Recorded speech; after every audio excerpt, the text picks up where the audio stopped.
자, 이제 교재 188페이지입니다. 사업 순서를 쭉 정리해보면 우리가 이제 개발계획까지 했었죠. 사업의 개요를 정하는 개발계획을 공부했고요. 누가 수립했다고요? 지정권자. 개요를 만들었으니까 사업을 할 범위를 잡아야죠. 이게 바로 구역이라고 그랬죠. 도시개발 구역이 지정된다. 자, 구역 누가 정했다고요? 지정권자. 둘 다 지정권자예요. 이렇게 개발계획과 개요와 구역이 정해졌으니까 사업할 시행자가 나온단 말이죠. 이제 시행자. 자, 이제 시행자를 살피자 이거예요. 어떤 자가 사업 시행하는지. 시행자가 될 자격이 있는 자가 꽤 여러 명입니다. 자, 그래서 188페이지 보시면 원칙적 시행자, 그래서 도시개발 사업 시행자는 다음의 자 중에서 지정권자가 정한다는 거죠. 다음이 지금 1번부터 12번까지 박스에 말이죠. 12가지의 시행자가 될 자격 있는 자가 있죠. 그 중에서 누가 시행자를 정한다? 지정권자가 정해줍니다. 그럼 1부터 12번까지 있는데요. 묶어보도록 합니다. 1부터 4까지 묶으세요. 1부터 4까지 묶어서 공공시행자. 그래서 시행자를 나누면, 분류를 하면 일단 1부터 4까지는 공공시행자. 5부터 11번까지는 민간시행자. 민간시행자. 이 12번에 나오는 자가 바로 공동출자법인. 공동출자법인. 이렇게 일단 나눠보시자고요. 1부터 4는 공공시행자, 5부터 11은 민간, 11은 공동출자법인. 이 12개 중에서 누가 시행자를 정한자? 누구? 지정권자. 지정권자가 시행자를 정해주는 겁니다. 그래서 공공시행자 1부터 4까지 살핍니다. 첫 번째, 국가나 지자체가 사업할 수 있다. 그럼 국가나 지자체는 행정처인가요? 비행정처인가요? 행정청이죠? 그다음 행정청이라고 적자. 우리 공법에서 행정청이라고 한다면 국가나 지자체밖에 없죠? 공무원이 행정청이니까. 2번에 공공기관이 나오는데 이것은 가로수에 보니까 토지주택공사, 수자원공사, 농어촌공사, 관광공사, 한국철도공사, 매입공공기관 그랬어요. 끝에가 다 공사자로 끝나죠. 자, 그래서 이렇게 보면 돼요. 끝에가 공사자로 끝납니다. 뭐 토지주택공사, 농어촌공사 쭉 나오죠. 공사로 나오면 대부분이 공공기관이에요. 대부분 공공기관이라고 보세요. 그래서 앞으로 공법에서 공공기관 그러면 끝에가 공사로 끝나요. 다만 지방공사만 아닙니다. 지방공사는요, 공공기관이 아닙니다. 자, 지방공사는 공공기관이 아니죠. 그럼 뭐다? 지방공기업입니다. 지방공사는 끝에가 공사로 끝나도 공공기관이 아니다. 이건 지방공기업입니다. 예를 들어서 여러분들 한국토지주택공사, 공사로 끝나죠? 공공기관이에요. 근데 경기공사가 있어요. 경기공사, 서울공사 이런 공사가 있습니다. 이것은 지방공기업으로 보기 때문에 공공기관이라고 볼 수 없다. 그것만 구별해 주시고. 그래서 공공기관에 보면은 토지주택공사는 뭐 당연히 신도시개발사 많이 하겠고요. 또 수자원공사, 수자원공사라면 예를 들어서 4대강 유역에 관광단지를 만들 때 수자원공사 할 수 있을 거고요. 농어촌공사라면 농업물류단지를 만들 수 있겠고요. 관광공사라면 관광단지를 조성할 수 있겠죠. 또 철도공사는 어떨 때 할 수 있다? 거기다가 역세권 개발. 철도 쪽은 역세권이 가능하죠. 역세권 개발할 때 철도공사 할 수 있다. 그 다음에 매입공공기관이 나오네요. 자, 이름이 지금 매입공공기관이라고 되어 있는데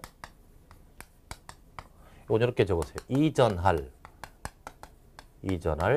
공공기관을 매입한 공공기관. 매입한 공공기관. 이전할 공공기관을 샀다 이거죠? 매입한 공공기관. 예를 들어 이겁니다. 여기에 만약에 공공기관이 있습니다. 이것을 공공기관.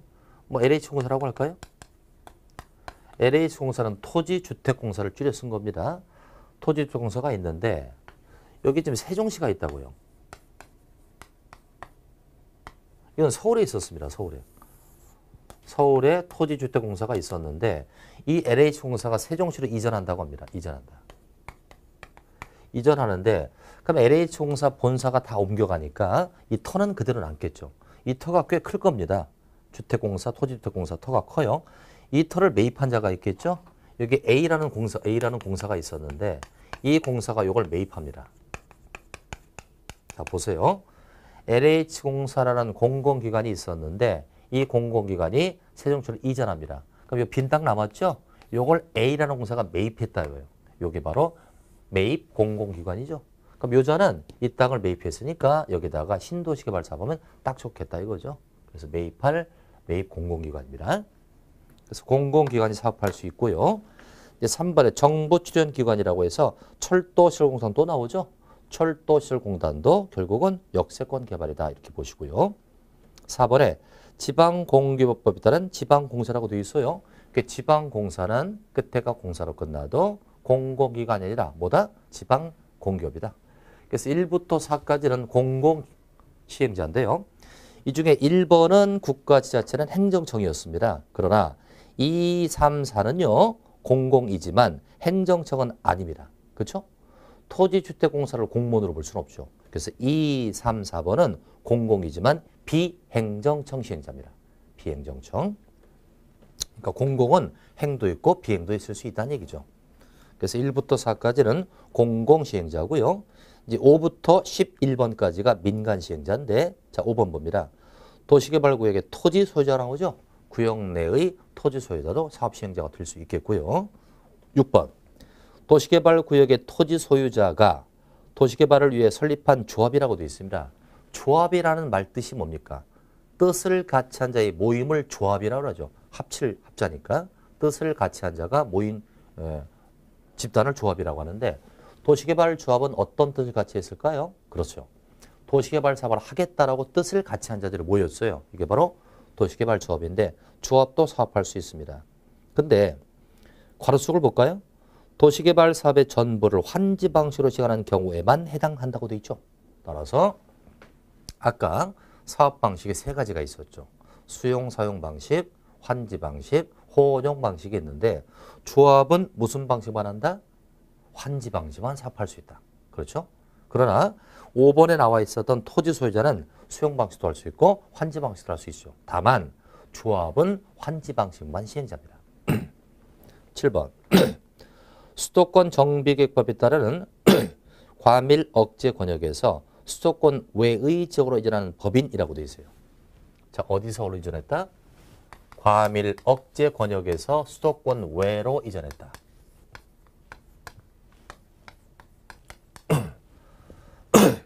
자, 과밀 억제 권역하면 어디를 얘기합니까? 수도권의 핵심 요지가 되죠. 수도권의 핵심 요지를 과밀 억제 권역이라고 해요. 여기서 자기 기득권을 과감히 떨치고 정부의 방침이 있죠. 지방 분권화 정책입니다. 정부의 방침을 따라서 어디로 이전했다? 수도권 외의 지역으로 이전한 겁니다. 대표적인 케이스가 공장이나 대학입니다. 자, 공장을 과밀 억제 권역에 만들었습니다. 그래서 3년 이상 영업을 했어요. 그럼 자기 기득권이 충분히 있겠죠. 이걸 과감히 떨치고 지방으로 갔습니다. 500명 이상을 이끌고 종업원 500명 이상 이끌고 어디로 갔다? 지방으로 갔다는 거예요. 수도권 내로 갔다. 그럼 이자는 정부 방침을 적극 따라주니까 도시개발 사업의 시행자의 권능을 줍니다. 자, 이 공장이 수도권 외로 가면 공단을 만들어야 되잖아요. 산을 깎아가지고 공장을 만들어야 돼요. 이 자체가 신도시개발 사업이죠. 이 사업 시행자가 될 수 있도록 해주겠다. 대학입니다. 과밀 억제 권역에서 대학을 설치해서 운영을 하고 있었죠. 자기 기득권이 상당히 많았죠. 이걸 과감히 떨치고 수도권 외로 갑니다. 예를 들면 연세대학이 원주로 가거나 고려대학이 조촌으로 가죠. 이렇게 수도권 외로 가면 이자는 정부 방침을 따른 거예요. 특히 대학이 옮겨지면 인구의 집중 효과가 대단히 많다고 그러죠. 그러니까 대학이 옮겨지면 그곳으로 사람이 많이 모인다고 그러죠. 따라서 정부 방침을 적극 동조했으니까 대학이 지방으로 가면 대학 캠퍼스를 만들어야 되죠. 토지를 밀어서 캠퍼스를 만든다. 이 자체가 도시개발 사업입니다. 이것을 대학이 할 수 있도록 해주겠다 이런 뜻이에요. 자, 그래서 7번에서 가장 중요한 건 어디에서 어디로 이전하느냐가 중요한 거예요. 과밀 억제 권역에서 어디로 갔다? 수도권으로 갔다 그러면 안 되죠. 수도권 외의 지역으로 가야만 지방 분권화에 적극 동조하는 거죠. 외자가 중요합니다. 수도권 내로 갔다. 자, 이제 8번. 주택법에다 등록한 자 그랬어요. 나중에 배웁니다만 주택법에서 주택을 짓는 업자를 사업주체라고 합니다. 그 사업주체는 둘로 나눠집니다. 민간은 등록을 해야 되니까 등록사업자라고 하고요. 공공은 비등록사업자라고 합니다. 근데 주택법이라는 것은 주택을 짓는 건축업자 아니겠습니까? 그러니 주택법에 따라 등록한 자가 다 도시개발 사업을 하시는 건 아니에요. 괄호속을 보시기 바라요. 주택법에 따르는 주택단지와 그에 수반되는 기반시설을 조성한다고 되어 있어요. 주택단지와 기반시설의 밑줄 쳐보세요. 주택단지와 기반시설은 바로 토목사업입니다. 토목사업이라고 적자. 그러니까 주택법에 등록한 자 중에서 순수히 주택만을 짓는 건축업자는 사업을 못합니다. 단지나 기반시설을 조성하는 토목사업일 때만 사업할 수 있다 이런 뜻이고요. 9번. 건설산업기본법에 따른 토목공사업 밑줄 딱 치고 토목에다 동그라미. 또 토목건축공사업 밑줄 딱 치고 토목에다 동그라미. 토목자가 있어야 사업하는 거예요. 토목사업이라고 그렇습니다. 토목자가 없는 순수한 공사업자나 건축업자는 사업할 수 없습니다. 토목자가 붙어야 된다. 10번에 부동산 개발업자 나오죠? 앞으로 여러분들도 영역이 넓어진 거예요. 여러분들이 부동산 개발업자가 되면 도시개발사업 시행자가 될 수 있다. 11번은요. 부동산 투자회사라고 나오죠. 부동산 개발업자를 제 부동산 투자회사도 사업할 수 있다. 그래서 5번부터 11번까지가 민간 시행자라 볼 수 있다. 자, 이제 12번. 조합을 제외한 시행자 요건에 해당하는 자가 사업 시행할 목적으로 출자 설립한 법인이라고 되어 있죠. 바로 공동 출자 법인인데 이 공동 출자 법인에 누가 빠진다고요? 조합은 X. 조합은 공동 출자를 못합니다. 왜 못한다? 아까 했었죠. 조합은 민간 시행자로서 무슨 방식만 사업한다? 환지 방식일 때만 사업하니까 조합은 공동 출자를 못합니다. 자, 그러면 여러분들 공동 출자 법인은 1부터 11번 중에서 조합을 뺀 나머지 자가 둘 이상이 공동 출자했다고요. 그럼 얘는 과연 민간이라고 봐야 되나 공공이라고 봐야 되나 어떻습니까? 공동 출자 법인은 민간으로 봐야 된다 공공으로 봐야 된다 둘 다 다로 볼 수 있죠. 예를 들어서 자, 책을 다시 봅니다. 1부터 11번을 제가 조합해 볼게요. 만약에 1번과 2번이 공동 출자했으면 공공끼리 했으니까 공공시행자라 볼 수 있다. 그 다음 만약에 9번과 10번이 8번과 9번이 출자했다고 쳐봐요. 8번과 9번이 출자하면 둘 다 민간끼리 했으니까 민간시행자라 볼 수 있죠. 간단합니다. 그런데 2번하고 8번하고 했다고 쳐봐요. 2번은 공공이고 8번은 민간이지 않습니까? 그럴 때는 공공으로 본다, 민간으로 본다? 그건 출자 비율에 따라 달라요. 누가 더 출자 비율이 50%를 초과했느냐에 따라 다릅니다. 만약에 공공인자의 출자 비율이 50을 초과했다면 공공으로 보는 거고 민간인자의 출자 비율이 50을 초과했다면 그땐 조금이라도 민간이 더 출자했으니까 민간으로 보는 겁니다.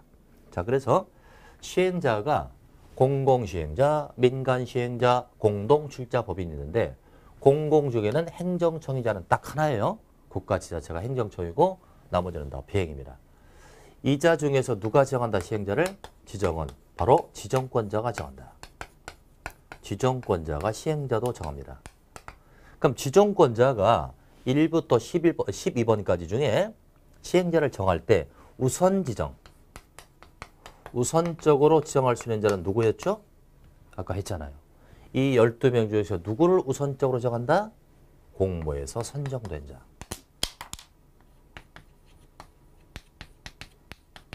공모에서 선정된 자입니다. 아까 말이죠. 개발 계획을 공모할 수 있다고 했죠. 그 공모에서 선정된 자가 시행자 요건을 갖추고 있다면 그 자를 우선적으로 정한다라고 했었죠. 그러면 관심도가 높은 자니까 사업을 잘 할 수 있겠네요. 자, 이 정도 살폈고요. 자, 이제 박스를 빠져나와서 괄호 2번 되겠습니다. 괄호 2번. 환지 방식에서 시행자라고 제목이 나와 있고요. 1번의 원칙 보자. 도시개발구역 전부를 환지 방식으로 시행할 때 그때는 토지 소유자나 조합을 시행자로 지정한다라고 되어 있네요. 자, 따라서 토지 소유자나 조합이라 밑줄 딱 치고요. 거기다가 이렇게 적으세요. 환지 방식의 원칙적 시행자. 환지 방식의 원칙적 시행자입니다.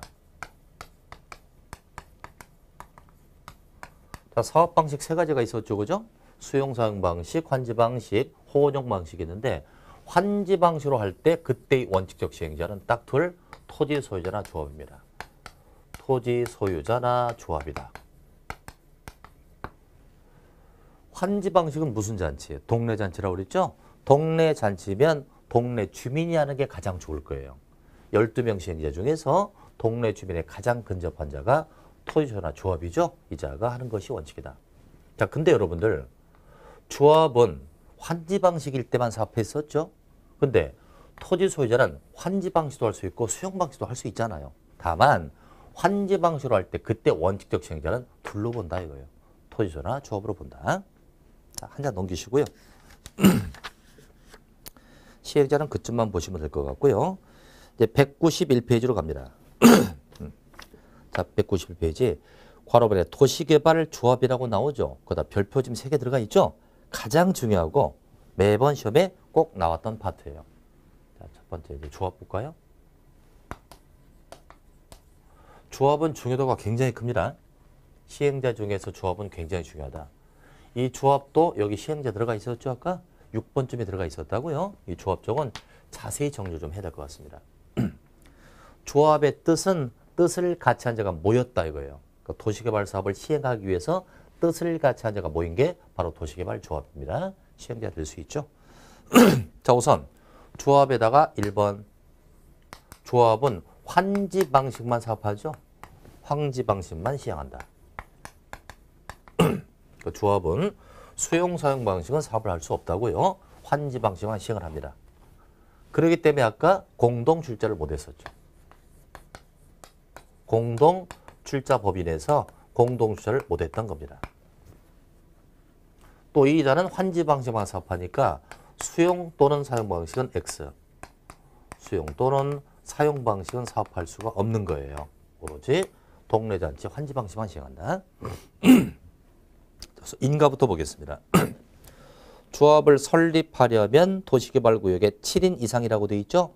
토지 소유자 7명 이상이 정관을 작성하여 지정권자의 인가를 받는다. 자, 몇 명 이상이라고요? 7명 이상. 왜 7인 이상? 럭키 세븐. 럭키 세븐이에요. 7명 이상이 정관을 작성한다. 정관이 뭐죠? 조합의 약속입니다. 조합의 약속을 정관이라고 해요. 그걸 작성해서 누구의 인가 받는다? 지정권자의 인가를 받는다.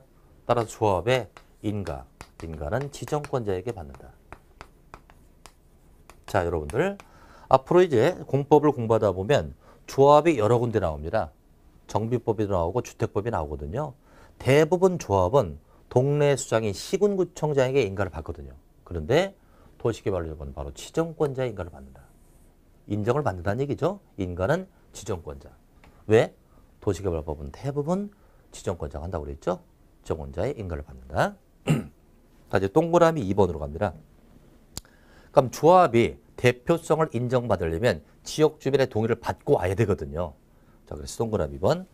조합에 인가 신청하려면 3분의 2, 2분의 1 나올 겁니다. 앞쪽은 면적, 뒤쪽은 총수입니다. 3분의 2, 2분의 1 동의를 받는다. 인가시 동의. 인가를 신청할 때 동의를 받고 와야죠. 3분의 2, 2분의 1이군요. 앞쪽은 면적에 대한 3분의 2.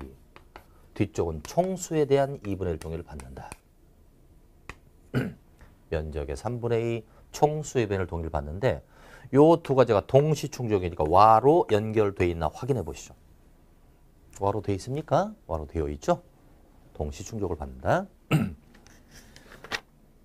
이때 마저 밑에 그 동의자 수 산정은 좀 이따 제가 할게요. 한 장 먼저 넘겨보시죠. 192페이지입니다.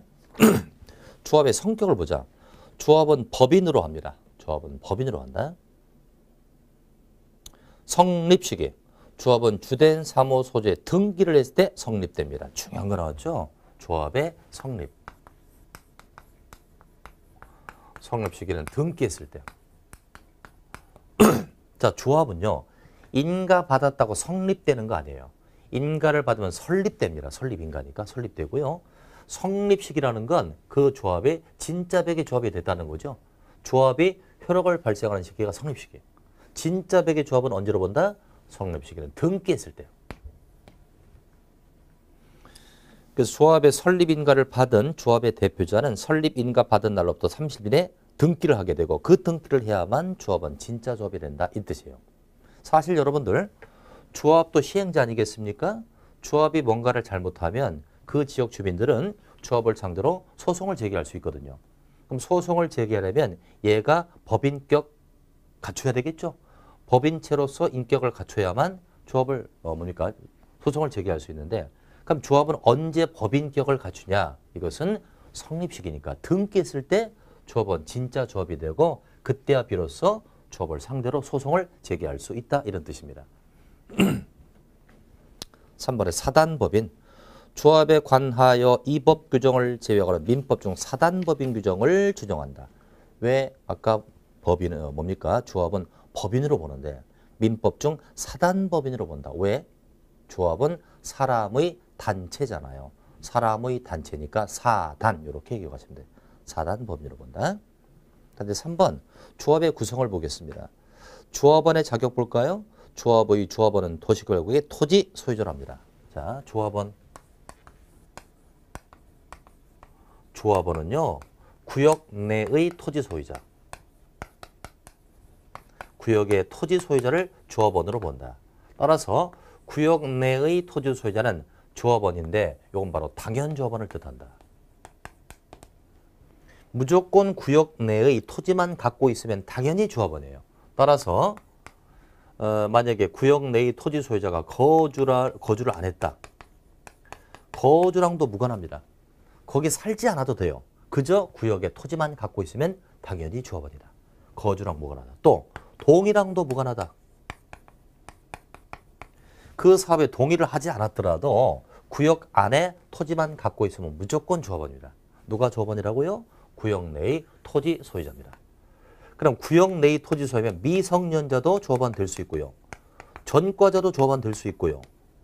바보도 전과자 될 수 있고 바보도 조합원이 되는 거예요. 무조건 구역 내의 토지만 갖고 있으면 거주랑도 무관하고 동의랑도 뭐라고 어린아이건 바보건 전과자건 다 조합원 될 수 있다. 그래서 당연 조합원이라고 명칭을 붙였습니다. 그러니까 그 주의를 잠깐 보면 조합 설립에 동의하지 않았어도 일단 조합이 설립되면 구역의 모든 토지자는 조합원이 되는 겁니다. 자, 니은번 조합원의 권리와 의무에서 박스 가번 볼까요? 보유 토지 면적과 관계없는 평등한 의결권을 갖습니다. 그러니까 소유자가 땅을 많이 갖고 있다고 발언권이 센 거 아닙니다. 의결권은 발언권을 뜻하죠. 토지가 많고 적고 간에 평등한 의결권을 갖는다. 자, 오른쪽 보겠습니다. 박스 맨 위에 줄부터 보세요. 공유 토지 그랬죠? 하나의 토지가 만약에 5명의 공유로 되어 있잖아요. 그때는 대표 공유자 1명만이 의결권이 있고요. 또 집합 건물이라는 법에 따라 구분 소유자가 있다면 구분 소유자별로 의결권이 있습니다. 그러니까 공유는 하나로 보고 구분은 구분 소유권 인정되니까 여럿으로 본다. 다만 이거 잘 보셔야죠. 구역 지정을 위해 주민 의견을 정치하기 위한 공람 공고 나옵니까? 그다 기대심리라고 적어야죠. 기대심리. 구역을 정하기 위해 주민의 의견을 들어야죠. 그럴 때 시군구청장이 공고와 공람을 하지 않습니까? 그걸 들은 지역 주민은 야 이제 우리 동네 땅값 뛰겠다. 기대심리 흡사이죠.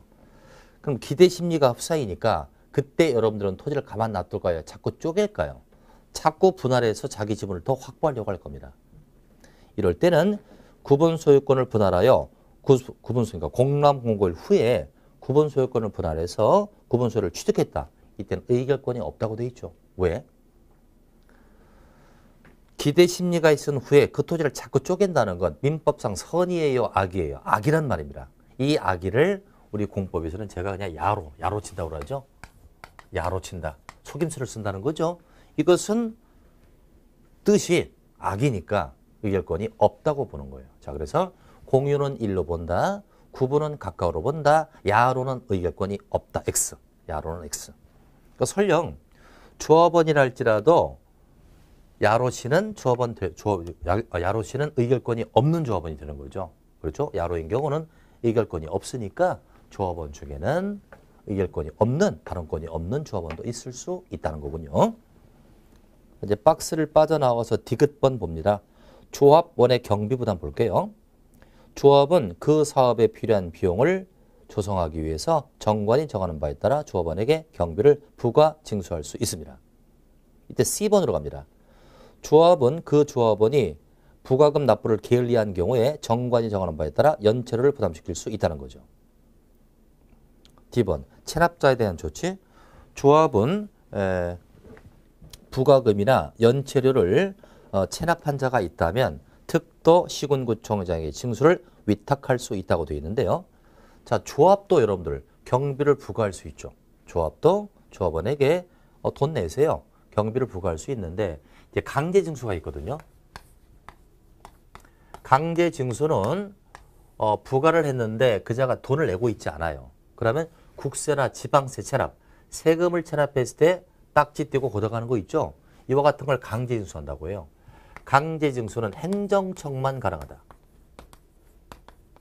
행정청만 가능하기 때문에 조합은 말이에요. 조합은 조합원에게 돈을 내세요라고 부과는 할 수 있어요. 근데 그자가 조합원이 안 냈을 때 강제징수는 못하는 거예요. 왜? 조합은 행정청이 아니지 않습니까? 강제징수는 행정청만 가능하잖아요. 따라서 조합은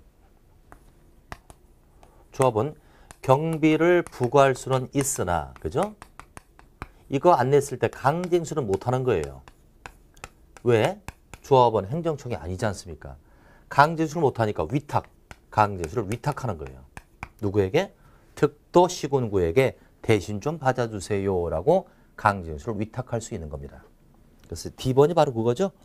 조합은 부가금이나 연체료를 체납한 자가 있으면 특도 시군구에게 징수를 위탁할 수 있다. 그 밑에 2번. 그럼 특도 시군구청장이 부가금 연체료 징수를 위탁받으면 지방세를 체납했을 때 강제로 걷어가듯이 강제징수를 할 수 있는데 거저 안 해주겠죠. 조합원으로부터 일정 수수료를 받고요. 4%의 수수료를 받습니다. 이 경우 조합은 특도 시군구청장이 징수한 금액의 4%의 금액을 특도 시군구에게 위탁비로 지급을 하는 겁니다. 자, 2번, 임원으로 갑니다. 조합에는 다음에 임원을 두게 되는데 조합의 임원은 의결권을 가진 조합원이어야 하고 정관이 정하는 바에 따라 총회 선임한다.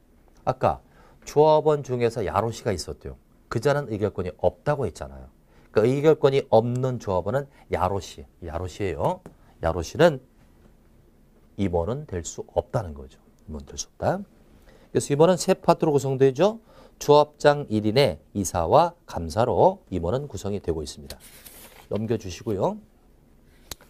니은번의 직무 볼까요? 직무에 가번 보겠습니다. 조합장. 조합장은 조합을 대표하고 그 사무를 총괄하며 총회랄지 대의원이랄지 이사회 의장이 되는 것이 바로 조합장이 되겠습니다. 이제 라번으로 잠깐 내려볼까요? 감사의 대표사요. 조합장이나 이사의 자기를 위한 조합과의 계약이나 소송에 대해서는 본인들이 빠져야죠. 조합장과 이사의 자기를 위한 계약이나 소송에 대해서는 본인들이 빠진단 말이에요. 그럼 조합장 빠지고 이사가 빠지면 누가 남아요? 감사가 남죠.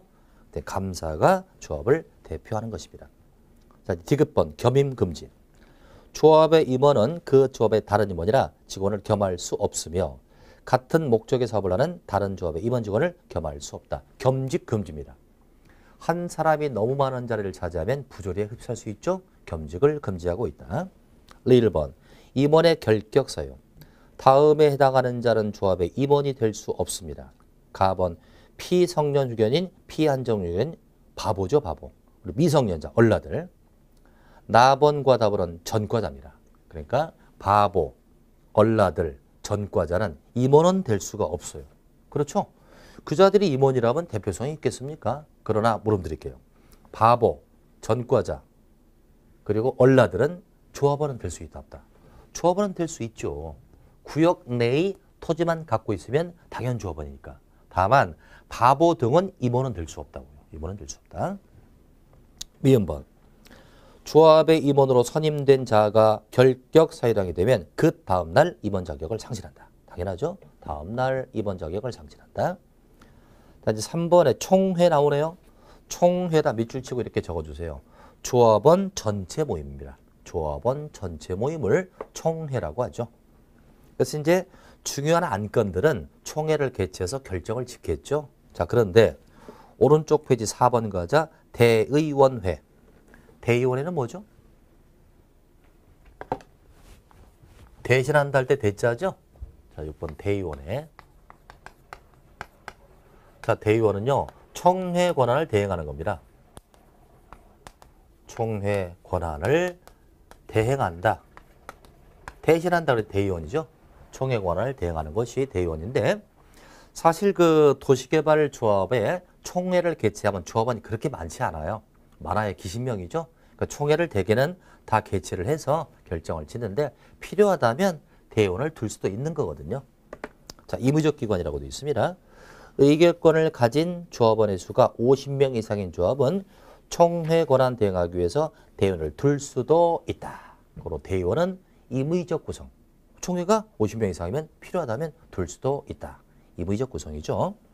니은 번. 대의원에 들은 대의원의 수는 의결권을 가진 조합원의 총수 10% 이상으로 합니다.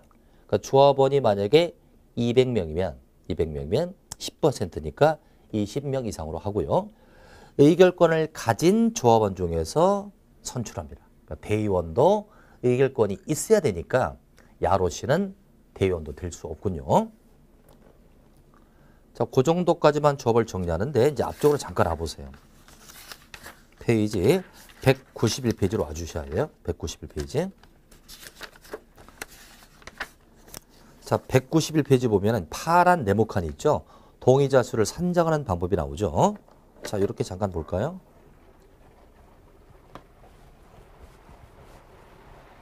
자, 지금 조합을 인가 신청할 때요. 조합에 인가를 신청할 때 3분의 2, 2분의 1 동의를 받자고 그랬죠. 이 동의를 받아야 인가 신청할 수 있는데 이 동의를 받는 조건이에요. 동의 요건. 다 동의 요건의 첫 번째, 면적 따질 때. 면적을 산정할 때니까 앞쪽 분수예요, 뒤쪽 분수예요. 앞쪽 분수죠. 면적의 3분의 2 받으라고 그랬죠. 앞쪽 분수입니다. 면적 산정할 때는 국공유지를 포함합니다. 전체 구역에 면적의 3분의 1을 받아야 되니까 거기 사유지가 됐건 국공유지를 다 포함합니다. 또 이제 숫자 계산할 때 아까 했었죠. 하나의 토지가 공유로 돼 있다면 여러 수로 봐요, 하나로 봐요, 하나로 본다. 공유는 1로 본다. 하나의 토지에 3명의 공유로 돼 있다면 동의사주 따질 때 3명 따지지 않고 대표하는 1으로 본다. 구분 소유자라면 이건 각각으로 본다. 각각으로 본다. 그 다음에 아까 야로가 있었죠. 야로는 의결권이 있다 없다. 의결권이 없다.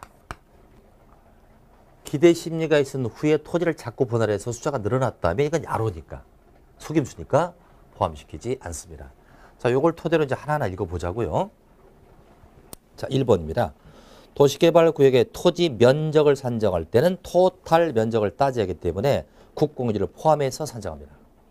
두 번째, 토지 소유권을 여러 명이 공유하고 있다면 대표 공유자 한 명만을 소유자로 본다. 다만 집합검문이라는 법에 따른 구분 소유는 각각을 소유자로 봅니다. 3번, 구역 지정을 위해 주민 의견을 청취하기 위한 공람 공고 그랬으니까 기대심리 아니겠습니까? 기대심리. 그 후에 집합검문이라는 법률에 따라 구분 소유권을 분할했습니다. 기대심리가 있는 상태에서 분할을 했으니까 이건 야로 아니겠습니까? 그래서 숫자가 증가됐다면 그때는 그 숫자에 산입한다, 산입하지 않는다. 산입하지 않습니다. 야로는 X 없다고 보는 거예요. 네 번째, 국공유지를 제외한 전체 사유토지 면적이나 토지 소유자에 대한 환지 방식 적용 지역에 법정 동의 요건 이상으로 동의를 받은 후에 그 토지나 토지자의 숫자가 법적 동의에 미달하게 됐을 때 국공유지청의 동의를 받아야 한다 그랬는데 이 4번에다가 이렇게 적으세요. 동의 순서. 동의를 받을 때 순서는요. 처음부터 국공유지로 가지 않는다. 처음에는 사유지로 간다. 사유지를 돌아다니면서 이 동의를 만족했다면 더 이상 받을 필요 없죠. 근데 사유지의 동의로 미달됐어요. 미달되면 그때는 국공유지의 동의를 받아라 이거예요. 자, 이제 다소 헷갈릴 수 있습니다. 면적을 따질 때는 국공유지를 포함하라고 해놓고 동의 순서 따질 때는 처음부터 국공유지로 가지 않는다. 사유지로 갔다가 나중에 국공유지로 간다. 예를 들어볼게요. 제가요.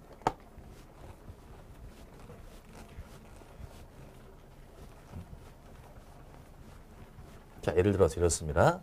이게 전체 도시개발구역이 9만 제곱이 있습니다. 이게 도시개발구역인데 여기 지금 7만 대 2만으로 나눠져 있어요. 7만 제곱. 요것은 사유지입니다. 사유지. 여기 2만 제곱이 있습니다. 2만 제곱. 요것은 국공유지입니다. 이때 조합을 만들 때 동의를 받아야 되잖아요. 그 동의가 얼마라고요? 3분의 2, 2분의 1이었었죠. 맞습니까? 맞아요. 두 가지가 동시 충족을 해야 되죠. 그럼 이것은 면적에 대한 3분의 2. 요건 총수에 대한 2분의 1입니다. 그러니까 면적의 3분의 2, 면적 따질 때 국공유지 포함한다, 제외한다. 포함시키라고 그랬었죠? 따라서 국공유를 포함한 전체 면적의 3분의 1을 통과해야 돼요. 자, 그러면 국공유지를 포함해서 전체 면적이 9만 아니겠어요? 9만의 3분의 1을 통과해야 돼요. 계산해 봅니다. 계산해 보니까 이렇게 약분돼 가지고 3만 되죠? 6만이면 돼요. 6만 제곱 이상을 확보하면 됩니다. 그래서 이 동의를 받을 때 6만의 동의를 받으러 이제 다녀야 되죠. 다닐 때 처음부터 일로 가지 말라는 거예요. 국공유지. 처음에 사유지에 가서 6만 이상을 받았다고 쳐요. 6만 이상 받았다면 여기서 끝나는 거예요. 그냥 동의가. 근데 사유지를 가가지고 6만 이상을 동의를 받아야 되는데 여기서 5만밖에 못 받았어요. 그럼 6만 이상이 안 되죠. 그때는 국공유관리청에 가서 1만을 더 받고 와라 이 뜻이거든요. 자, 그래서 다시 정리합니다. 동의자 수를 따질 때 면적을 따질 때는 전체 토탈 면적으로 따지니까 이 구역 내에 국공유지가 있을 때 포함시켜라. 그렇게 해서 계산할 때 처음부터 국공유지로 가지 말고 사유지의 동의를 받아보고 거기서 만족했으면 끝. 만족이 안 됐으면 그 다음 국공유관리청의 동의를 받아서 채워라 이런 뜻이에요. 동의 순서 따를 때는 사유지에서 국공유지로 간다 이 뜻입니다. 이제 한 장을 넘겨보면 192페이지인데 맨 위에 그림 나와 있고 계산 문제가 나오거든요. 이건 지금 너무 빨라요. 나중에 한 번 더 이해시키고 풀어드리도록 하겠습니다. 자, 이제 195페이지로 와주세요. 순서대로 가고 있죠? 개요를 잡았다. 개발계획. 사업하기에서 구역을 정했다. 지금 시행자를 공부하고 있습니다. 시행자는 민간도 있고 공공도 있고 공동 출자범이 있었죠. 자, 이제 195페이지 보시면 02번으로 갑니다. 시행자 변경이라고 나오죠. 지정권자는 다음에 해당될 때 시행자를 변경할 수 있다. 그러니까 시행자를 하나로 뽑았는데 그자가 제대로 못하면 시행자를 바꾸겠다는 거예요. 변경도 들어간다. 지정권자. 시행자를 정한 것도 지정권자니까 바꾸는 변경하는 자도 지정권자. 자, 네 가지 사유 나오죠. 첫 번째, 도시개발 사업에 관한 실시계획 인가를 받은 후 2년 이내 사업을 착수하지 않았습니다. 실시계획 인가를 받았으니까 사업을 시작해야 되는데 2년 될 때까지 착수를 안 하고 있다면 사업에 의지가 없다라고 보고 시행자를 바꿉니다. 두 번째, 행정처분으로 시행자 지정이나 실시계획 인가가 취소됐으니까 자격이 박탈되었죠. 다른 자로 변경합니다. 누가 변경한다? 지정권자. 또 시행자 부도 파산으로 목적 달성이 어려우니까 바꿔야죠. 네 번째, 도시개발구역 전부를 환지방으로 시행하는 경우 시행자로 지정된 자가 구역 지정고시로부터 1년 이내 실시행을 하지 않았다. 그때는 시행자를 바꾸겠다는 거예요. 자, 정리를 하면 이렇습니다. 그 밑에다 적자고요. 자, 1년이 나오고 2년이 나온다. 3년이 나온다. 자, 1년에 둘 다 실시행을 안 한 거죠.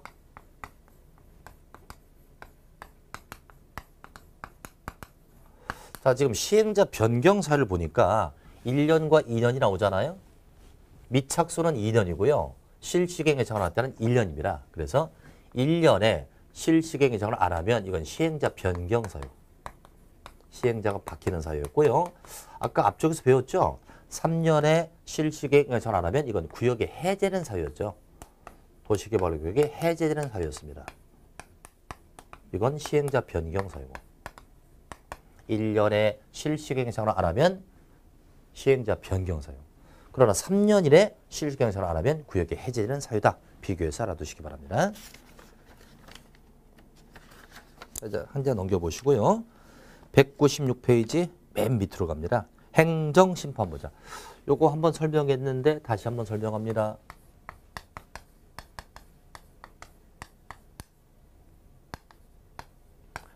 자, 행정심판은 국가가 국민에게 어떤 처벌을 내렸는데 국민이 기분이 나쁘다 이거예요. 이때 나의 권리를 구제받겠다는 사후 권리 구제였었죠. 사후에 내 권리를 구제받겠다. 그런 제도인데 이것은 원칙은 누구한테 제기한다? 처분청. 처분청의 한 급 위에 답니다. 직근 상급청에 제기하는 거예요. 그 처분 내린 청에 맞바로 제기하는 게 아니고요. 그거의 가장 근거리 상급청. 예를 들어서 똘마니 하급자가 시군구청장, 중급자가 시도지사, 상급자가 장관이었죠. 예를 들어서 시장이 어떤 결정을 내렸다. 시장을 상대로 행정심판은 얘한테 직접 하는 게 아니라고요. 한 급이 도의사에게 한다. 이제 도의사가 어떤 결정 내렸다. 심판은 누구한테 한다? 요거 윗급 장관에게 하는 거예요.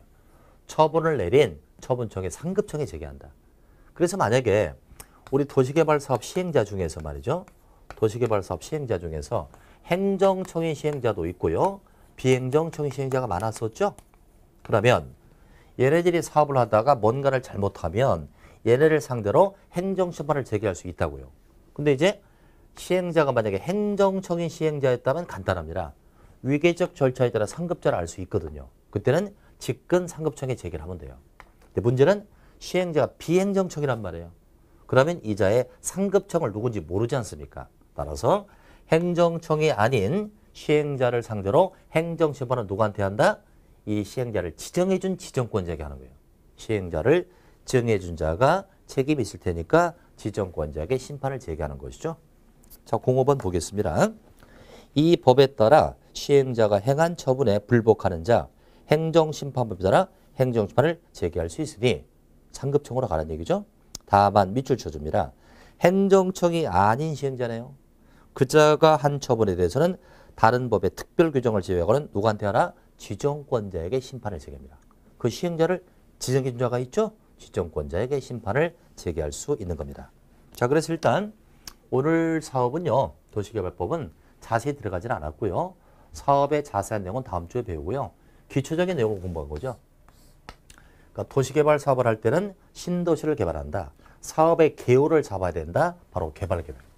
누가 수립했다? 지정권자.